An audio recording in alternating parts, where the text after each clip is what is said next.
As President Paul Biya turns 90 this week, an escalating power struggle for his position leaves most Cameroonians with little to celebrate. Journalism has long been a dangerous profession in Cameroon, but 2023 has been especially deadly. Just days after the body of muckraking reporter Martinez Zogo was found with clear evidence of having been tortured, another journalist with a history of reporting on corruption, Jean-Jacques Ola Bebe, was murdered in Yaoundé. In the Zogo case, a number of intelligence officers have been detained, along with a prominent Cameroonian businessman, and some reports suggest that the Minister of Justice was directly involved in the incident. Whether or not all of those responsible for these crimes are ultimately held accountable remains to be seen. What is not in question is that in Cameroon powerful figures are operating far outside the bounds of the law to protect their interests. Alongside these alarming developments came disappointingly mixed messages on peace talks with separatists aimed at ending a 7-year conflict that has led to thousands of deaths, displaced more than 750,000 people, and derailed the education of hundreds of thousands of children.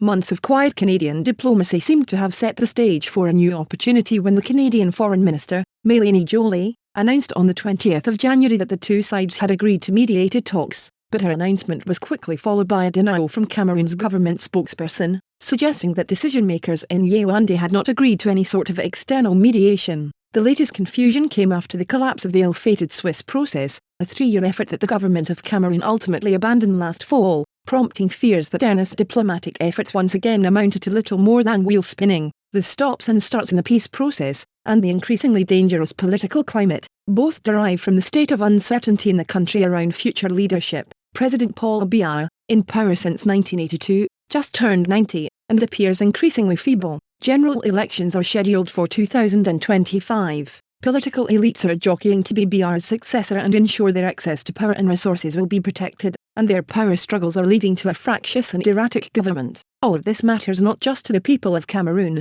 but to the region and its international partners, including the United States. A succession competition that spirals out of control would be extremely costly. Security and the rule of law are essential prerequisites to making meaningful progress on priorities from climate change to increasing trade and investment. A collapsing Cameroon would make it harder for Nigeria to get its own security situation and economy back on track. It would further muddy the already murky waters in Chad. In the worst case, it could provide opportunity for the same actors who have taken advantage of the Central African Republic's unravelling, making Cameroon a target for opportunists and a net exporter of misery in the region. Cameroon's civil society has been working to overcome internal divisions and insist that the well-being of all citizens, not just the powerful, be prioritised in government decision-making. They deserve international support in their efforts to prevent the worst-case scenario, find common ground, and point the way toward a more secure and just Cameroon.